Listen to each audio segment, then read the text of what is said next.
नमस्कार दोस्तों, मैं कुलदीप सर। जैसा कि 2024 का कैलेंडर जारी हो चुका है, निकल चुका है। एसएससी के लिए, सीजीएल के लिए कम से कम लाख से अधिक जॉब की अपॉर्चुनिटी आप लोग के बीच में आ चुकी है। सरकार ने कैलेंडर आउट कर दिया है, तो उसी को देखते हुए आज मैं आप लोग के बीच में फिल इन द ब्लैंक्स लेकर आया हूं। और आज मैं आप लोग के बीच में एक अनाउंस और करता हूं। एक अनाउंसमेंट मेरा और है कि मैं 22 नवंबर से सुबह 9:30 बजे से लेके 10:30 बजे तक लाइव आ रहा हूं। और ये लाइव आपका पूरा 7-8 महीना चलेंगे, जब तक आपका एग्जाम नहीं हो जाता। मैं टोटल ग्रामर और वैकेब्स और ग्रामर के जितने भी पैटर्न रूल हैं जो एग्जाम्स में आते हैं, मैं आप लोग के बीच में फ्री ऑफ कॉस्ट लाऊंगा। उसका कोई पैसा नहीं होगा, ये मेरा आप लोग से वादा है। एक भी पैसा नहीं होगा, ना मैं ऐप पर भी नहीं आने वाला हूँ। सीधा प्रसारण होगा, सीधा लाइव प्रसारण होगा। कहाँ? यूट्यूब पर। आप लोग 9:30 बजे से लेकर 10:30 बजे तक यूट्यूब पर मुझसे मिलिएगा। जितना भी ग्रामर का नियम होगा जो आज तक नहीं पढ़ाया है कोई, मैं पढ़ाऊंगा। और आपके हाथों से वो अपॉर्चुनिटी नहीं जाने पाएगी जिसके लिए आप सालों सालों तक मेहनत करते हैं, पाने की इच्छा रखते हैं। उसके लिए मैं आप लोग के साथ तत्पर हूं। जितना मेहनत करना होगा, रात दिन मेहनत करूंगा, लेकिन आपको सफल करवा के ही रहूंगा। तो आइए देखते हैं fill in the blanks. 10 question मैं लेकर आया हूं, कैसे करते हैं इसे। पहला क्वेश्चन है, he put a coat of red colour. He put a coat of red colour. अब बीच में मैंने यहाँ देखो ब्लैंक छोड़ा है, एकदम ब्लैंक, खाली स्थान छोड़ा है, खाली स्थान। तो यहाँ खाली स्थान में कहने का मतलब, इसके पहले क्वेश्चन को आप जब समझेंगे तब कर पाएंगे। कह रहा he put a coat of red colour, मतलब क्या हो रहा है इसका अर्थ क्या हो रहा है कि वह लाल कलर का कोट पहनता है, लाल रंग का कोट पहना था। यहाँ देखो बाबू, यहाँ एक चीज और देखना है। यहाँ पुट का first form put, second form put और थर्ड फॉर्म भी पुट। लेकिन यहाँ देखो यस नहीं जोड़ा है। अगर यहाँ यस जोड़ा होता तो पहनता है हो जाता, लेकिन यहाँ यस नहीं जोड़ा है पुट में। अगर यही होता कि पुट्स, क्या होता? पुट्स, तो पुट्स माने पहनता है हो जाता, लेकिन यहाँ क्या लिखा इसने? पुट लिखा। तो इसका मतलब पास्ट। क्या कहने का अर्थ है? He put a coat of red colours. He put a coat of red colour. वह लाल रंग का कोट पहना था। वह लाल रंग का कोट पहना था, या वह लाल रंग का कोट पहनता था। तो यहाँ किसका प्रयोग करते हैं? पहनना का फ्रेज पुट के साथ। क्या? पुट माने होता है रखना। पुट माने क्या होता है? रखना। लेकिन हमें इसे फ्रेजल वर्ब बनाना क्या बनाना है? फ्रेजल वर्ब बनाना है। पुट के साथ क्या जोड़ दें? तो पुट के साथ हमेशा किसका प्रयोग? पुट ऑन का प्रयोग कर देंगे। किसका? Put on. पुट ऑन माने होगा पहनना। वेयर, वेयर माने होता पहनना। पुट ऑन माने हो जाएगा पहनना। तो यहाँ क्या हो जाएगा? यहाँ क्या लगा देंगे? ऑन लगा देंगे। He put on a coat of red colour. वह एक लाल रंग का कोट पहना था। वह एक लाल रंग का कोट पहना था। आगे देखिए, दूसरा है, he is proud his riches. उसे किस पर घमंड है? उसे अपने धन पर घमंड है। रिचेज माने क्या होता है? धन। रिचेज माने क्या होता है? धन। अब यहाँ आपको सेंस समझना, जब आप सेंस समझेंगे तभी। उसे अपने धन, क्या है? धन से क्या है? उसे अपने धनी होने पर क्या है? घमंड है। प्राउड माने क्या? वह अपने धन पर घमंड रखता है। तो यहाँ ऑन का सेंस नहीं होगा। यहाँ किसका प्रयोग करेंगे कि ही इज प्राउड। उसे घमंड है। किसके लिए घमंड है? धन के लिए। धन के लिए घमंड है। तो क्या करोगे? ही इज प्राउड ऑफ हिज। यहाँ ऑफ का प्रयोग कर देंगे। किसका? Proud of. प्राउड के साथ कभी भी ऑफ का प्रयोग आता है। प्राउड के साथ कभी भी ऑफ का, जैसे आई एम प्राउड ऑफ यू, मैं तुम पे गर्व करता हूँ, मैं तुमसे गर्व करता हूँ। I am proud of him, मैं उस पर गर्व करता हूँ। कहते नहीं है you are my life I am proud of you, तुम मेरी जिंदगी हो, मैं तुम पे गर्व करता हूँ। बोलते ना I am proud of you, मैं तुम पे गर्व करता हूँ। Because you are my life, क्योंकि तुम मेरी जिंदगी हो, तुम मेरे जिंदगी हो। तो यहाँ हमेशा जब कहीं प्राउड का बात आता है तो प्राउड के बाद प्रीपोजिशन क्या आता है? ऑफ आता है। प्रीपोजिशन हमेशा क्या आता है? ऑफ आता है। आप अपने दिमाग में उतार लीजिए, प्रीपोजिशन ऑफ आता है प्राउड के साथ। क्या हो जाएगा? He is proud of his riches, वह हमेशा अपने धन पर क्या रखता है? घमंड करता है। वह धन पे घमंड करता है, उसे अपने धन पर घमंड है, उसे अपने धन पर घमंड है। जैसे कहते हैं मुझे तुम पे घमंड है, मैं तुमसे गर्व है, तुम पे गर्व है। प्राउड का अर्थ गर्व भी होता है, घमंड भी होता है, एक दूसरे के पर्यायवाची। तो वह उसे अपने धन पर गर्व है। तो प्राउड के बाद यहाँ किसका प्रयोग हो जाएगा? ऑफ का। अगला देखते हैं, अगला क्वेश्चन क्या है? He sat the ground, he sat dot dot dot the ground, वह बैठ गया। ही सैट, सैट माने क्या होता है? Sit sat, sit sat sat, sit sat sat sitting, sit sat sat sitting, वह बैठ गया। ही सैट, वह बैठ गया। ग्राउंड, द ग्राउंड, वह जमीन पर बैठ गया। कहाँ बैठ गया? जमीन पर बैठ गया। ग्राउंड माने क्या होता है? जमीन। वह जमीन पर बैठ गया। क्या हो जाएगा? He sat on the ground. यहाँ किसका प्रयोग कर देंगे? ऑन का प्रयोग। किसका प्रयोग करेंगे? ऑन का। He sat on the ground, यहाँ ऑन हो जाएगा। क्या हो जाएगा? ऑन, यहाँ ऑफ, यहाँ ऑन।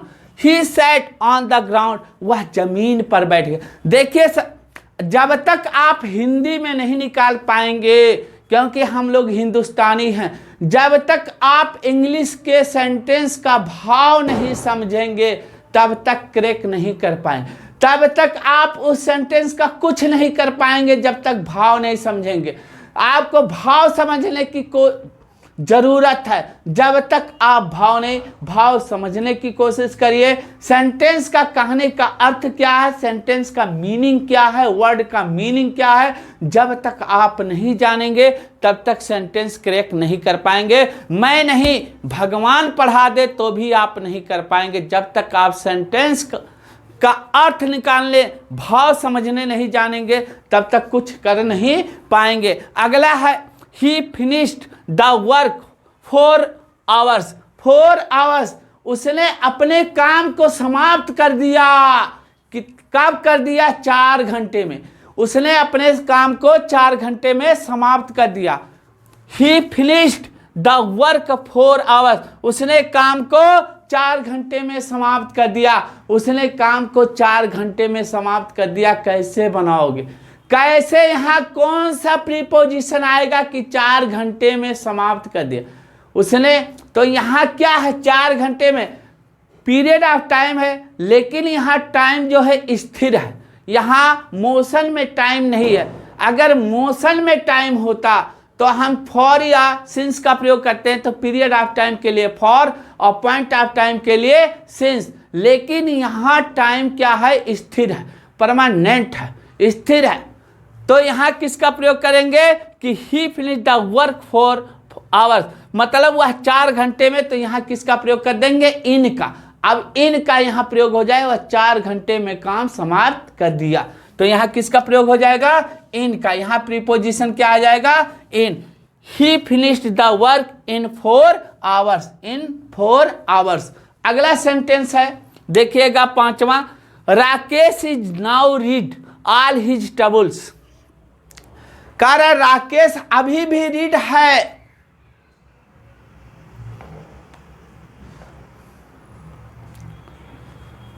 अब यहां किसका प्रयोग? रीड माने क्या होता है? रीड माने क्या होता है? गेट रीड ऑफ माने, गेट रीड होता है छुटकारा पाना। गेट रीड माने क्या होता है? छुटकारा पाना। तो रीड है अभी भी वो अपने किसमें? अभी अपने समस्याओं में झुलसा हुआ, अभी भी अपने समस्याओं में पड़ा हुआ है। राकेश अभी भी समस्या में है, तो क्या बोलेंगे, यहाँ किसका प्रयोग कर देंगे, रीड के बाद हमेशा दोस्तों ऑफ का प्रयोग होता है। किसका प्रयोग होता है, प्रीपोजिशन ऑफ का।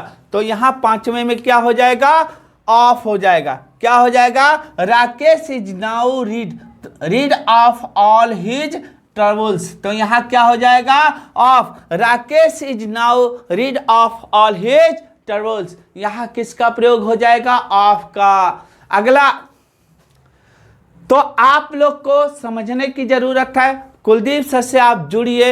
मैं वादा करता हूं 22 नवंबर सुबह 9:30 बजे से लेके 10:30 बजे तक मैं लाइव क्लास आप लोग को यूट्यूब पर दूंगा, और आप ज़्यादा से ज़्यादा संख्या में अपने दोस्तों के साथ शेयर कीजिए, अपने मित्रों के साथ शेयर कीजिए, अपने प्रेमिकाओं के साथ शेयर कीजिए, अपने प्रेमी के साथ शेयर कीजिए, और वीडियो को देखिए। आप इस मौके से कभी वंचित ना हो सकता है यही क्वेश्चन आपके एग्जाम में आ जाए, हो सकता है कि यही क्वेश्चन आपके एग्जाम्स में आ जाए। तो जो मैं पढ़ाऊंगा एग्जाम से रिलेटेड पढ़ाऊंगा। और मेरा 2 चैनल है, एक है इंग्लिश विथ KLD, और पहला चैनल है मेरा KLD इंग्लिश। पहला चैनल है KLD इंग्लिश, और दूसरा चैनल है English with KLD। English with KLD पर मैं एक टाइम स्पोकन क्लास लेकर आऊँगा, और प्लस उसके साथ कुछ वीडियो होंगे जो आपके सेंटेंस बनाने में, आपको ट्रांसलेशन बनाने में सहयोग करेंगे। तो आइए अगला क्वेश्चन देखते हैं क्या होता है। जैसे कहा, ही acted according my desire, he acted. अब यहाँ ही acted according my desire dot है, उसने कार्य किया मेरे इच्छा के अनुसार, उसने काम किया मेरे इच्छा के अनुसार, उसने जो भी कार्य किया मेरे इच्छा के अनुसार। He acted according my desire. तो अकॉर्डिंग के बाद हमेशा प्रीपोजिशन दोस्तों टू आता है। क्या आता है, टू आता है। तो he acted according to my desire, to my desire. Desire माने होता है इच्छा, डिजायर माने क्या होता है, इच्छा। विश माने क्या होता है, इच्छा। बिल माने क्या होता है, इच्छा। तो उसने कार्य किया मेरे इच्छा के अनुसार। He acted according to my desire, he acted according to my desire, उसने कार्य को मेरे इच्छा के अनुसार किया। अगला देखना, अगला क्वेश्चन क्या है, अगला है you are not eligible this post. Eligible माने होता है, एलिजिबल मतलब एबल, एबल माने होता है योग्य, और एलिजिबल माने भी होता है योग्य। कह रहा है कि यू आर नॉट एलिजिबल, तुम योग्य नहीं हो। यू आर नॉट एलिजिबल, तुम योग्य नहीं हो। दिस पोस्ट, इस पद के लिए। पोस्ट माने होता पद, रैंक, डिग्री। पोस्ट माने होता पद, जैसे हमारा पद, क्या उनका पद, जैसे चपरासी का पद, IAS का पद, बाबू का पद, कलर का पद। तो ये सब क्या होते हैं, पोस्ट होते हैं, कि पोस्ट निकलते हैं। तो कह रहा है कि यू आर नॉट एलिजिबल। एक किसी प्राइवेट सेक्टर में काम करने के लिए गया, और वहाँ जो वहाँ का मैनेजर था या मालिक था, उसने उसका इंटरव्यू लिया।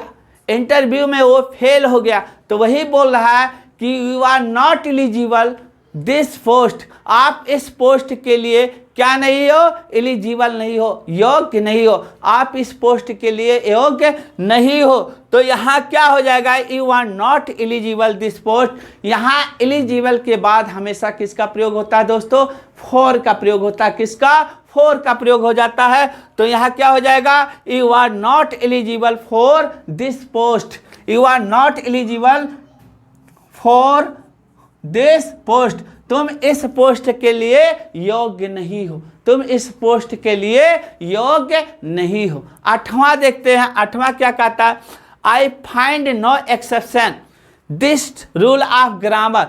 रूल ऑफ ग्रामर मतलब क्या होता है, this rule of grammar, grammar के इस नियम में, ग्रामर के इस नियम में। मतलब क्या कह रहा है कि I find no exception this rule of grammar, मतलब आई फाइंड नो एक्सेप्शन, मतलब क्या हुआ कि इस ग्रामर के इस नियम के प्रति में कोई अपवाद नहीं पाया। एक्सेप्शन माने क्या होता है, अपवाद। एक्सेप्शन मतलब क्या होता है? अपवाद। EXCEPTION, एक्सेप्शन माने होता है अपवाद। ग्रामर के इस नियम में कोई अपवाद, ग्रामर के इस नियम के पत्र में कोई अपवाद नहीं पाया। नो माने नहीं, एक्सेप्शन माने अपवाद, नहीं पाया। तो यहाँ किसका? प्रति के लिए यहाँ किसका प्रयोग कर देंगे? फॉर का। एक्सेप्शन फॉर हो जाएगा। क्या हो जाएगा यहाँ? फॉर। क्या हो जाएगा? फॉर। 8वें में किसका प्रयोग कर देंगे? सॉरी, फॉर नहीं हो गया, यहाँ मैं गलती कर दिया। यहाँ हो जाएगा एक्सेप्शन के साथ हमेशा टू का प्रयोग आता है। किसका दोस्तों? टू का। मैंने थोड़ा सा कंफ्यूज हो गया। क्या हो जाएगा? I find no exception to this rule of grammar. क्योंकि प्रति के अर्थ में टू का प्रयोग करते हैं कि ग्रामर के इस नियम के पत्र में कोई अपवाद नहीं पाया। एक्सेप्शन माने होता है अपवाद, एक्सेप्शन माने होता है अपवाद। जैसे कोई आपका है, कोई बहुत से लोग होते हैं चुगलखोर होते हैं, इधर की उधर बातें करते हैं कि फला आदमी ऐसा है, फला आदमी ऐसा है, वो आपको ऐसा बोल रहा था, वो आपको ऐसा बोल रहा था, सुनाते हैं। तो कुछ लोग होते हैं कान के बहुत कच्चे और उस पर विश्वास कर लेते हैं। लेकिन ऐसा नहीं होना चाहिए। जब आप अपने कानों से कोई चीज़ सुने या किसी के बारे में, तब आप उस पर विश्वास करें। अदरवाइज आपका वही विश्वास क्या होगा? टूट जाएगा और ना आप राम में रहेंगे ना रहीम में रहेंगे।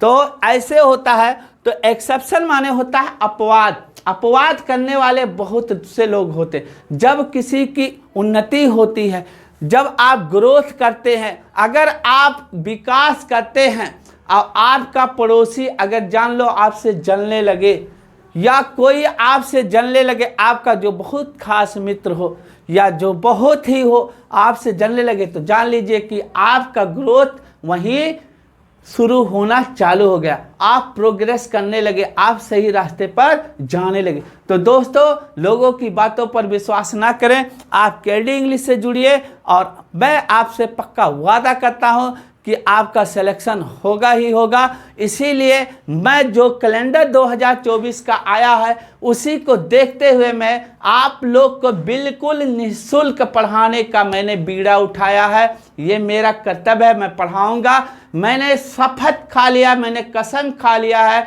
कि भारत का एक एक लड़के को मैं इंग्लिश सिखाऊंगा और पढ़ाऊंगा। आप जुड़िएगा मेरे YouTube चैनल पर।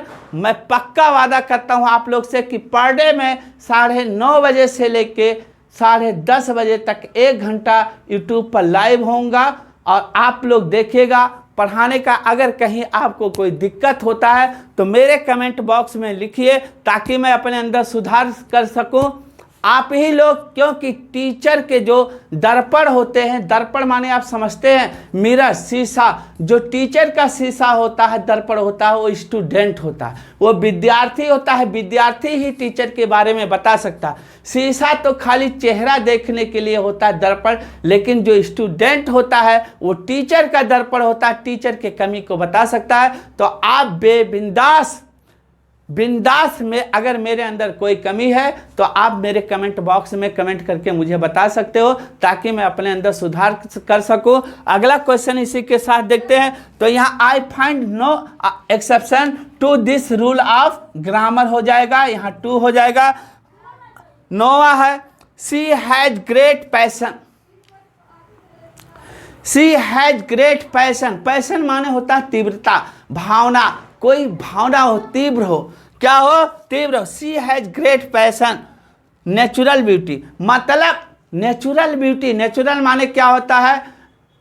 प्राकृतिक ब्यूटी, प्राकृतिक सौंदर्यता। ब्यूटी माने क्या होता है? सौंदर्यता। मतलब उसके पास तीव्रता है, ऐसी पैशन है जो प्राकृतिक ब्यूटी है। प्राकृतिक ब्यूटी जानते हैं ना, नेचुरली ब्यूटी होता है जो सबको क्या कर ले? मोह ले, सबको मोह ले। प्राकृतिक जो ब्यूटी होती है ना, उसे मेकअप करने की ज़रूरत नहीं होती। जो प्राकृतिक ब्यूटी, जिसको भगवान ने प्राकृतिक सौंदर्यता दी है, उसे मेकअप करने की ज़रूरत नहीं होती है। चाहे वो पुरुष हो, चाहे महिला हो, चाहे लड़की हो, चाहे लड़का हो, वो बिना क्रीम लगाए, बिना पाउडर लगाए, बिना लिपस्टिक लगाए, बिना काजल लगाए ही अच्छा लगेगा। जो जिसे ईश्वर ने सुंदरता दी है, प्रकृति ने सुंदरता दी है, वह बिना काजल के, बिना क्रीम के, बिना लिपस्टिक के ही अच्छा लगेगा हमेशा। उसे कोई भी मेकअप करने की ज़रूरत नहीं है, मेकअप किट खरीदने की ज़रूरत नहीं है, ये सब कुछ करने की जरूरत नहीं। तो वही कह रहा है कि she has great passion natural beauty, she has great passion natural beauty. तो यहाँ किसका प्रयोग हो जाएगा? फॉर का प्रयोग। मतलब उसके पास तीव्रता है, वो बड़ी तीव्रता है नेचुरल ब्यूटी, नेचुरल ब्यूटी लाने की, प्राकृतिक सुंदरता लाने की। तो प्राकृतिक सुंदरता लाने के लिए उसके पास एक तीव्रता है, पैशन है, पैशन है। वो चाहती है कि मेरे अंदर क्या आ जाए? नेचुरल ब्यूटी आ जाए। नेचुरल ब्यूटी, जो इस पे एक पोएम है, जो नेचुरल ब्यूटी होती है ना, वो कभी समाप्त नहीं होती। आप मरते दम तक वो नेचुरल ब्यूटी समाप्त नहीं, उसी को क्या बोलते हैं? ट्रू ब्यूटी, सच्ची सौंदर्यता। ट्रू ब्यूटी जो होता है कभी समाप्त नहीं होती। आपका जो ये फिजिकल है, जो आपका ये कलर है, ये क्या होता है? कलर हमेशा परिवर्तनशील होता है। जो चीज़ उपभोग में आने लगा, आप जैसे एक साइकिल या बाइक या कार कुछ भी दुकान से खरीद के लाते हैं, पेटी पैक वो नया रहता है, और जैसे ही उसका इस्तेमाल करने लगते हैं उसका कलर क्या होता है? धीरे धीरे चला जाता। तो वैसे इंसान का भी कलर क्या होता है? परिवर्तनशील होता है, उसमें परिवर्तन आना ही आना है। लेकिन जो आपका मन का ब्यूटी है, आपके हृदय की ब्यूटी है, जो आपके हार्ट की ब्यूटी है, वो कभी डीके नहीं होती, कभी नष्ट नहीं होती है। अगर आप अच्छा बोलते हैं तो आप बचपन में भी अच्छा बोलेंगे, जवानी भी में अच्छा बोलेंगे, बुढ़ापे में भी अच्छा बोलेंगे। अगर आप शुरुआत में ही गाली देकर बकते हैं, किसी को गाली देते हैं बचपन में, तो जवानी में भी गाली देंगे, बुढ़ापे में भी गाली। इसीलिए कह रहा है यहाँ कि सी हैज ग्रेट पैशन, उसके पास बड़ी तीव्रता है नेचुरल ब्यूटी। किसके लिए? नेचुरल, प्राकृतिक सौंदर्यता के लिए, प्राकृतिक सौंदर्यता के लिए। तो यहाँ किसका प्रयोग कर देंगे? कि she has great passion for. यहाँ किसका प्रयोग हो जाएगा? फॉर का प्रयोग हो जाएगा। क्या हो जाएगा? For natural beauty, for natural beauty. 10वां है आई एम सिक, मैं बीमार हूँ। The whole episode. आप धारावाहिक देखते हैं कि नहीं? एपिसोड माने होता है धारावाहिक जो आता है, हम सीरियल देखते हैं, सीरियल जो टीवी पर प्रसारण होता है, फला फला साथिया साथ निभाना, दिया और क्या ऐसे संध्या दिया बाती, ऐसे तमाम तरह के पहले आते थे। तो एपिसोड होता है, एक एपिसोड, 2 एपिसोड, तीसरा एपिसोड, चौथा एपिसोड, ऐसे एपिसोड होते हैं। तो उसमें किसी को ऐसा रोल दिया जाता है कि पूरा एपिसोड वो बीमारे चले। कोई भी एपिसोड, कोई मूवी आप देखते ना, कोई बंदा रहता है, हीरो को पूरा मूवी में क्या दिखा दिया जाता है? बीमार दिखा दिया जाता है। पूरे मूवी में बीमार दिखा दिया जाता है, किसी को पूरे मूवी में बीमार दिखा दिया जाता है। सीरियल का कोई भी पार्ट पूरे एपिसोड में बीमार दिखा दिया जाता है। तो क्या होता है? इसीलिए कहते हैं आई एम सिक, मैं बीमार हूँ। मैंने रोल तो किया किसी मूवी में, किसी सीरियल में रोल तो किया, लेकिन मेरा रोल क्या था? बीमार का। क्या वही कह रहा है? I am sick, I am sick, मैं बीमार हूँ। The whole episode, whole episode माने संपूर्ण एपिसोड में, संपूर्ण पूरे जितना भी सीरियल का एपिसोड था सब में मुझे बीमार दिखाया गया। मेरे अंदर क्या थी? बीमारी थी, मैं बीमार दिखाया गया। मुझे अच्छा इंसान दिखाया नहीं, बीमार से ग्रसित दिखाया गया। तो मैं का सेंस आ रहा है, यहाँ किसका प्रयोग कर देंगे? आई एम सिक इन, यहाँ इन का प्रयोग हो जाएगा। I am sick in the whole episode, मैं पूरे संपूर्ण एपिसोड में बीमार हूँ। क्या कर दिया? I am sick in the whole episode, मैं संपूर्ण एपिसोड में बीमार हूँ। वो अपनी कहानी किसी को बता रहा है कि मुझे रोल मिला एपिसोड में, सीरियल में करने का, लेकिन कैसा रोल मिला? बीमार व्यक्ति का मिला, कि पूरे एपिसोड में मुझे बीमार ही दिखाया गया। तो इसी मेरा तो सीरियल बना, लेकिन पूरे एपिसोड में मैं किसका रोल पाया हूं बाबू? बीमार का। मैं बीमार हूं, मैं बीमार हूं, एपिसोड में। अगर वीडियो पसंद आया हो तो लाइक शेयर सब्सक्राइब जरूर करिएगा। एक बार और बता देता हूं, सुबह 9:30 बजे से लेकर 10:30 बजे तक 22 नवंबर 2023 से मैं यूट्यूब पर लाइव फ्री ऑफ कॉस्ट आ रहा हूं। जिन बच्चों को पढ़ना है, अगर नहीं पढ़ना है तो 2-4 दिन वीडियो देखिए, उसके बाद आपके अंदर पढ़ने की जज्बात आ जाएगी, जुनून आ जाएगी और आप कुलदीप सर के साथ जुड़िए। अधिक से अधिक शेयर कीजिए, सब्सक्राइब कीजिए। बहुत बहुत धन्यवाद। नमस्कार।